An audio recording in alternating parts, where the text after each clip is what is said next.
네, 대통령 직속 규제합리화위원회 공동부위원장으로 임명된 분입니다. 박용진 전 민주당 의원 스튜디오에 모셨습니다. 어서 오세요. 안녕하십니까. 오랜만에 뵙습니다. 네, 오랜만에 뵙습니다. 규제합리화위원회요. 굉장히 고위직이라서 여러분들이 총리급이라서요. 예. 여러분들이 누구 이렇게 말씀을 많이 하셨습니다. 일단 규제합리화위원회 뭐 하는 곳입니까?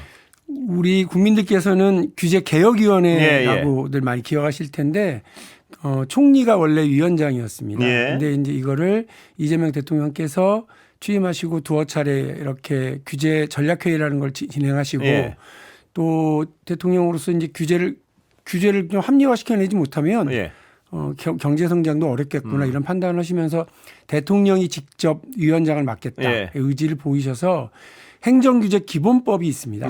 그거를 개정해서 지난 2월 초에 겨우 필리버스터 때문에 막혀있던 게 통과가 되고 이제 구성을 지금 한참 하고 있는 중입니다. 규제를 합리화하겠다는 말 그대로 규제를 합리화하겠다는 것이 없애지는 것도 아니고 또 뭐 더 강화하겠다는 것도 아니고 규제는 없으면 곤란한 경우도 있고요. 또 규제가 있어서 편리한 경우가 있습니다. 뭐 신호등 딱 생각하시면 신호등 규제인 거예요. 필요한 거죠. 근데 대통령께서 의미심장한 말씀을 하셨어요. 제1차 규제 합리화, 규제 전략회의라고 규제 합리화위원회 구성되기 전인데 규제를 그동안 없애고 덜어내는 것만 했다. 거미줄 규제는 당연히 없애겠다. 그러나 필요한 규제는 또 신설해야 되니까 규제 개혁, 규제 혁파 이거보다는 합리화라고 하는 단어가 더 맞겠다 이런 말씀을 하셨는데 전적으로 맞는 말씀이십니다. 박 위원장님은 재벌 저격수 이렇게 불리지 않았습니까? 의원 당시에? 이 재벌 저격수란 타이틀을 가진 분을 여기 임명한 어떤 임명권자의 의지랄까 뭐라고 해석하십니까? 일단 오해를 하나 덜면 제가 재벌이나 재벌 대기업 기업을 공격하거나 저격한 적은 없고 다만 기업의 반칙이라든지 재벌 총수 오너 일가들의 불법 행위에 대해서는 바로잡아야 된다고 하는 주장이었으니까요. 저는 오히려 이제 기업 활동은 응원하고 지원해야 된다고 하는 생각이고요. 특히나 시장 경제의 합리적인 운영을 위해서는 투명성이 최고잖아요. 그걸 위해서 노력을 해왔던 측면인데 대통령께서는 아무래도 그 기업에 대한 감시 견제를 할 때 또 국회에서의 역할과 경험을 가지고 이렇게 좀 합리적인 점검을 좀 해달라. 규제를 신설할 때나 없앨 때나 합리적으로 좀 접근하고 또 논리적으로 이 부분에 있어서 국민들의 우려가 생기지 않도록 해달라는 말씀이 아니실까. 다른 부위원장님들이 기업이나 학계나 보수 이런 쪽에서 일하시던 분들이라고 한다면 진보 베이스의 또 민주당에서 정치를 했었던 사람으로서 국민들의 어떤 안심, 기업 성장을 도모하고 가더라도 국민들의 편익을 도모하더라도 국민 안전을 깨트리지는 않았으면 하는 사회 정의를 깨트리지 않았으면 하는 그런 부분에서 균형감을 좀 가져달라는 생각이 아니실까 싶습니다. 임명 전후에 혹시 청와대에서 연락을 받으셨습니까 직접? 대통령으로부터 인사 절차가 그렇게 가지는 않는 것 같고요. 인사 절차를 담당하는 분들로부터 말씀을 드렸고요. 오히려 이제 김민석 총리와 요 일이 있고 나서 어떤 의미로 규제 합리화위원회가 더 확장됐는지 그리고 왜 총리급으로 다 부위원장들을 맞췄는지에 대한 말씀은 좀 들었습니다. 맨 처음에 딱 들으셨을 때 임명이 고려되고 있다. 어떠셨습니까? 느낌이? 지금 앵커께서 그 말씀하신 거랑 비슷한 느낌이었어요. 나는 수비수 역할인데 이거 혹시 약간 공격수 역할도 하라는 건가? 그러니까 기업 규제를 좀 잘 지켜라라고 하던 입장인데 이제 그거 좀 혁파도 해라 이런 말씀이신가? 그러니까 김민재 선수가 생각이 나더라고요. 그래서 이거 가끔가다 골도 넣어야 되겠구나. 수비도 잘해야 되지만 그래서 아까도 말씀드렸습니다만 기업의 성장 그리고 국민의 편익을 도모하면서도 사회정의와 국민 안전은 동시에 좀 지켜나가는 규제 합리화위원회에서 역할을 좀 잘하겠습니다. 박 위원장님 모시면 일단 이 질문을 피할 수 없는데 불편한 질문 다 드리고요. 편한 질문으로 가겠습니다. 먼저 가져가세요. 자, 비명계로 분리가 돼 있었습니다. 이 비명계를 여기다 임명한 어떤 임명권자의 다른 어떤 의미도 있다고 해석하십니까? 아니면 어떻게 해석하십니까? 그건 모르죠. 근데 이제 우리 언론의 해석은 비명발탁 이렇게 다 뽑았더라고요. 근데 저는 뭐 제가 다른 데서도 말씀드렸습니다만 이재명의 사람이 됐다. 예. 이재명 정부에서 같이 일하는 사람이 됐다. 예. 이런 뭐 말씀드리고 그래서 오히려 요즘 유행하는 표현 뉴 네. 이재명. 예. 그래서 비명이 아니라 뉴명이다. 예. 이런 표현으로 오히려 들렸으면 좋겠고 예. 대통령의 노선을 많은 분들이 실용주의라고 하잖아요. 예. 그러니까 뭐 뉴 실용주의, 뉴 예. 프라그마티즘의 어떤 뭐 발탁. 예. 저도 사실 그 실용주의적인 예. 입장이고요. 그 어떤 결과를 만들어내는 게 중요하지 이념에 잡히거나 이렇게 할 필요 없다 생각해서 예. 그 대통령께서 최근에 국정 운영을 하면서 보이고 있는 이 능수능란한 예. 함, 이 실용주의 자세 그런 면들을 저도 충분히 발휘를 해서 대통령이 성공하는 대통령이 되실 수 있도록 그리고 우리 이재명 정부가 성공하는 정부가 될 수 있도록 뒤를 바치는 역할이 예. 저한테 있다 생각합니다. 이게 진짜 이제 불편한 질문인데 하나 딱 드리고 다음 또 있나요? 이건 맛배기고요. 자, 박 위원장님을 많은 언론에서 비명이라고 규정하는 이유 중에 하나는요. 예. 과거 어떤 이재명 대표 당시의 어떤 검찰 수사에 대한 입장이나 예. 혹은 이재명 대통령 수사 방식에 대한 입장 여기서 어떤 민주당 주류랑 좀 갈리는 바람에 비명으로 완전히 어떤 규정이 됐는데요. 지금 그 당시의 검찰 수사나 혹은 검찰 수사 받는 방식 이런 데 대한 규정은 바뀌셨습니까? 아니면 개인적으로 어떻게 생각합니까? 단지 그것 때문만은 아닌가요? 아니었을 거예요. 예, 예. 곳곳에서 사사건건 박용진은 왜 저렇게 그럴 수도 있고요. 비판적이냐. 예. 특히 근데 내부에서. 검찰이 중요 부분에 있어서요. 예. 정치 검찰의 이 잘못된 태도와 수사 예. 그리고 이 도를 지나치는 행위에 대해서는 많은 국민들하고 똑같이 공감하고요.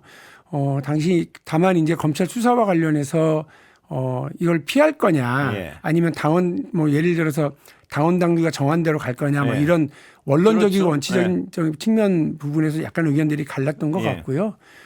그런 면에서 제 판단이 틀렸던 면이 많이 있죠. 왜냐하면 네. 지금 줄줄이 보면 모든 대부분의 또 우리 동료 의원들 네. 다른 의원들도 보면 이렇게 검찰의 수사 잘못된 수사라든지 또 뭐 그 오버하는 바람에 생긴 무죄들이 계속 네. 지금 되고 있거든요. 정치적 기획 때문에 네. 생겨났던 것들이라서 그 당시 당원 당규에는 그게 있었거든요. 기소만 돼도 그렇습니다. 문재인 정부 시절에 핵심적 이견들이었죠. 혁신 안으로 만들어졌었던 사안이라서 그거를 계속 지키면서 갈 거냐 아니면 이거 바꾸면서 갈 거냐에 대한 논란들이 있어서 의견들이 나눠져 있었는데 그 당시도 그렇고 지금 결과적으로 보면 정치 검찰의 이런 그 별건 수사와 마구잡이 뭐 이른바 그 망구다이식 그 사람들 그 이렇게 그 사지로 몰아넣는 방식으로 하는 그런 태도에 대해서 당연히 뭐 그때도 비판적이었고요. 다만 우리가 어떻게 이거를 돌파해 나가는 게 좋을지에 대한 의견들은 갈렸던 건 맞고요. 좀 그때 제가 판단의 잘못이라고 지금 결과적으로 나오고 있습니다. 예. 자, 이제 쉬운 질문으로 좀 가보겠습니다. 약간. 네네네. 저한테 필요한 질문이기도 하셨습니다. 예, 그렇습니다. 기회를 줘서 감사합니다. 그 부분은 어떤 식으로든 질문과 어떤 입장 정리가 필요한 부분 같아서요. 예. 오죽하면 제가 이런 질문들에 대해서 스스로 그 박용진 TV라고 하는 제 유튜브에 이미 뭐 작년에 올려놨어요.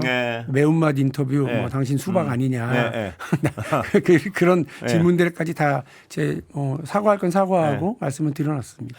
그때 지금 이 자리에서 어떤 그때 판단이 잘못됐다는 말씀을 하시니까 제가 여쭤보는 건데 그때 고생 좀 하셨죠? 그 이후로 여러 가지 정치적 행로 그때 잘못된 판단이라고 하셨으니까. 예.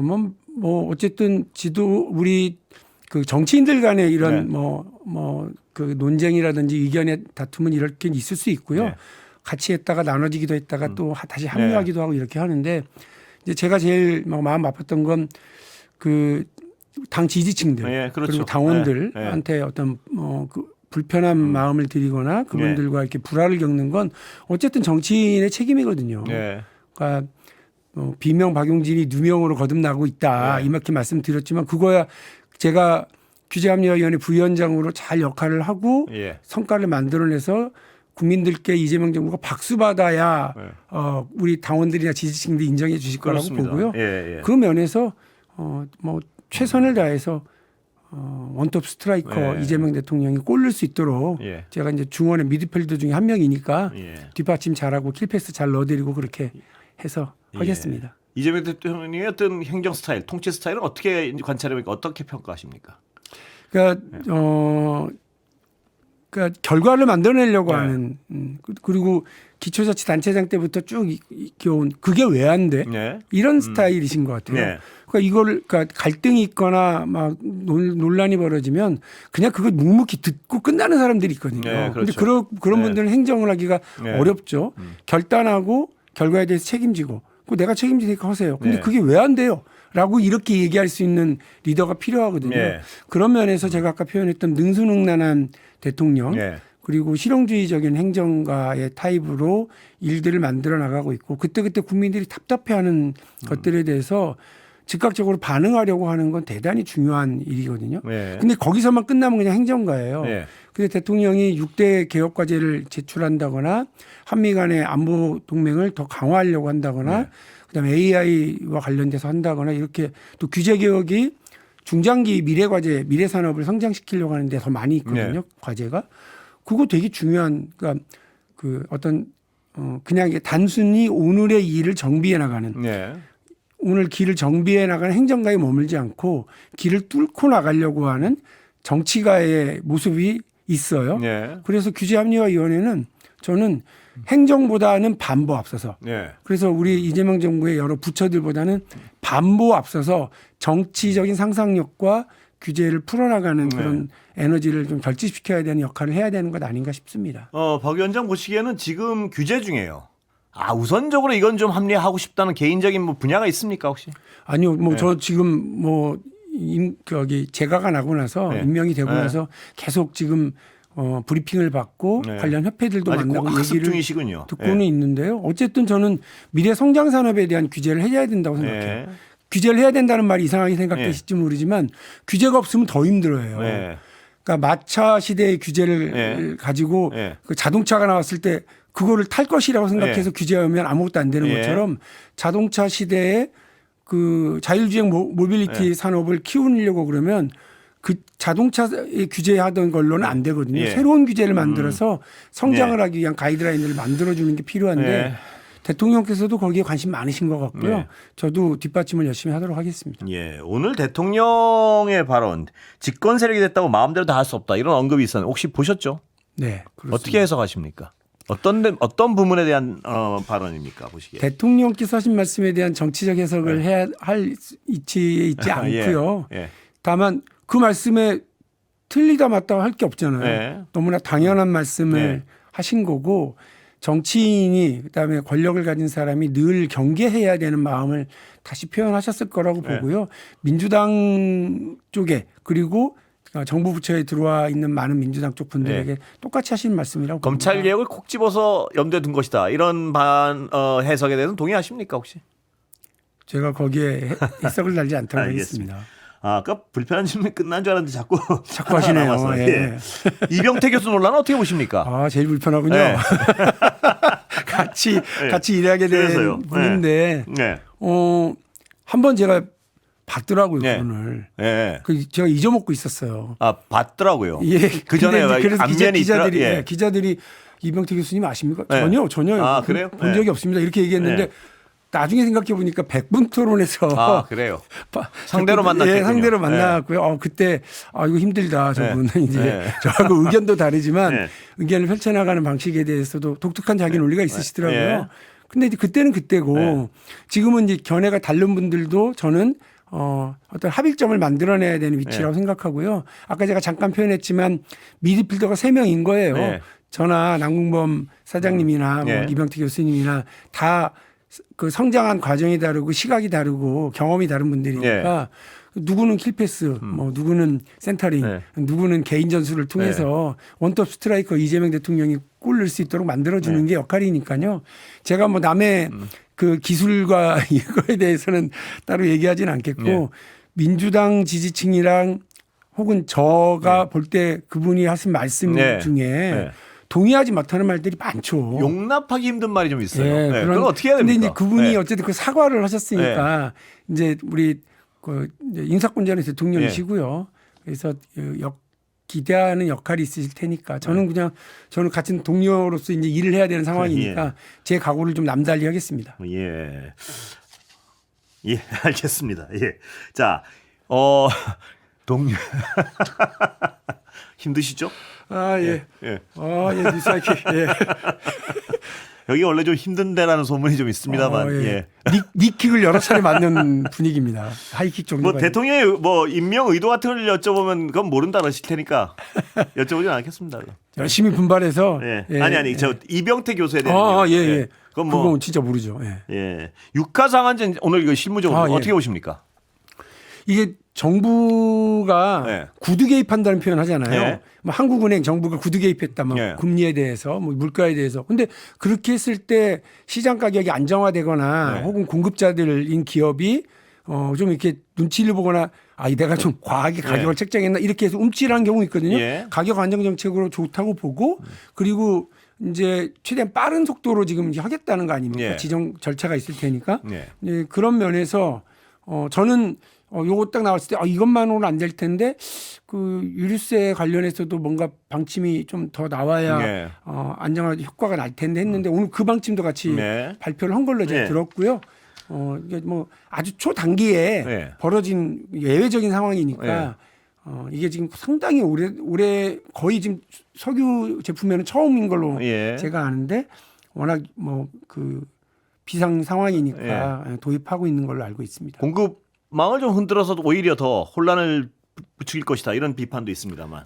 전통적인 그 시장에서의 인식은 그럴 수 있습니다. 그래서 이제 오히려 공급자들이 공급을 축소하면서 힘들어질 수 있다라고 하는 거고 이게 이제 이 제도에서는 만일에 손해를 보게 되면 그거를 정부 재정으로 메꿔줘야 되는 부분까지 있는 것 같아요. 적용하기 나름이긴 한데 그렇게 되면 여러 부담이 생기지 않겠느냐라는 우려들이 있는데 우려 때문에 주저주저 하다가 아무 일도 못하는 것보다는 100배 낫죠. 안 하는 것만 낫다. 그럼요. 이재명 대통령의 그 행정 스타일이신 것 같은데 주저주저 하다가 시간 놓치는 타입은 아니신 것 같아요. 그래서 제가 아까 말씀드렸던 좌고우면하지 않고 이렇게 아주 능수능란하게 이 상황을 좀 적용하고 계시는 것 같아서 최종적인 어떤 그 결단은 대통령이 하시는 거고 여러 위험이라든지 시장 혼란 상황이라든지 이런 것들을 잘 점검하는 건 관료들이 그런 걸 해야죠. 책임은 대통령과 대통령께서 지는 거지만 저는 이 부분에 대해서 뭐 잘 하고 계시는 거라고 생각합니다. 박 위원장께서 한 2020년인가요? 상법 개정 통해서 코스피 말씀을 하신 적이 있죠? 그때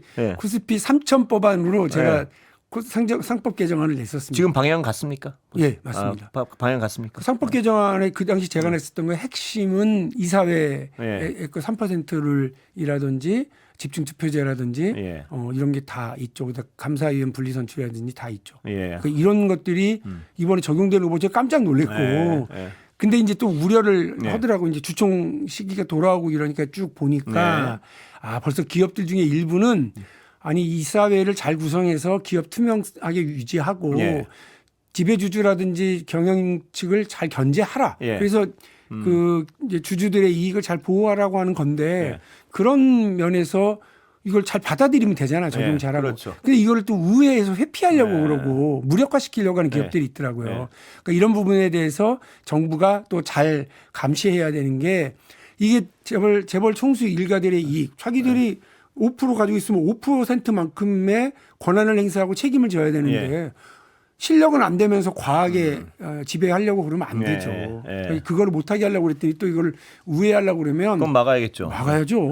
이거는 그 오히려 그 정부를 믿고 기업이 보다 투명해지게 운영되겠구나. 우리들이 피눈물 내는 억울한 일은 없겠구나 하고 몇십 조가 들어왔는데 그거를 오히려 배신하는 행위가 벌어지면 안 되니까요. 정부를 믿고 온 겁니다. 그러니까 정부가 개미 투자자들의 이익을 지켜주도록 노력을 해야 한다고 생각합니다. 박용진 규제합리화위원회 부위원장 모셨습니다. 고맙습니다. 감사합니다.